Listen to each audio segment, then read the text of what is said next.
Hello, my name's Sophie and this is a presentation on playing the silence, creating the magic. So in a normal week, I see the whole gamut of players.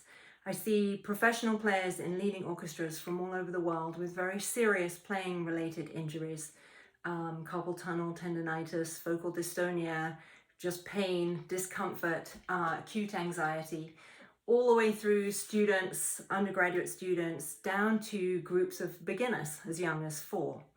So one of the top things that comes up with the professional players when they have bow arm injuries is actually anxiety over rests and silence, and even more so when it's soft and quiet playing. So we have to understand that there are physical laws governing the way we cope with these moments. And silence is obviously a very important expressive part of music. Music comes out of silence, just like black and white, night and day. And silence has a whole spectrum of roles that it plays within the music. So it may be abrupt, it may be beautiful, it may be poignant, it may be surprising, it may even be funny. So if it's going to be all those things, we have to know how to sculpt it to do that in the music. It can't be something that we're uncomfortable with. So what we realize is what's going to sculpt it will be how we enter the silence and therefore how we exit the silence. And that leads us to realize that entering and exit the silence is a leap for the right arm. So we need to understand the laws of leaping in the playing apparatus. And the way to do that quickly is by a simple analogy, which is what do we do with our legs? So if we're out on a walk, I can walk up to a river at a normal speed, chatting to somebody, and jump over it. I can run to the river and jump over it. I can walk in a hurry and jump over it. The thing to realize is that those different speeds of getting to the river did not fundamentally change the speed of the leap.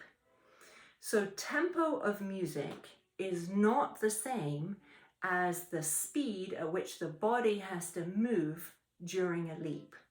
And where we start to get in a mess, particularly with the slow playing, is when we have the instinct to mirror the tempo of the music with the way we are covering these spaces in the music. So when you jump, you can't float, you can't change your mind halfway through. A jump is a jump, a leap is a leap. So let's look at this in some music. So I have an example here from Hide in the Seasons. This was something brought by a professional player. The point of choosing this is its simplicity is very indicative of the depth of the problem that many players are facing. So it has 2 examples of rests. We're going to look at this one first. In this case, the rests are very short. So the end of the A flat is the leap off point that sends me directly to the F. The end of the F is the leap off point that sends me directly to the G flat. I'm going to show these moments and I'm going to click my tongue at the point at which I make that leap, just to show how active that moment is and how precise that moment is. So here we go.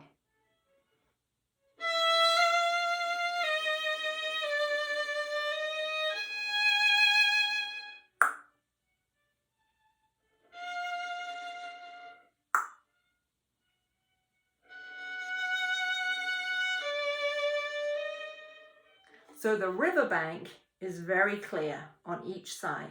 Now, how you start the note when you get there may be your slow walk, your fast walk, or your run, but the leap was the leap. Let's look at the other example in this excerpt, which is right here, where there is a longer series of rests. So in this case, I can't float around in here. So I have to leap off the A flat into the silence and complete that leap. And then I have to leap out of the silence in order to enter this note here. So here's this example.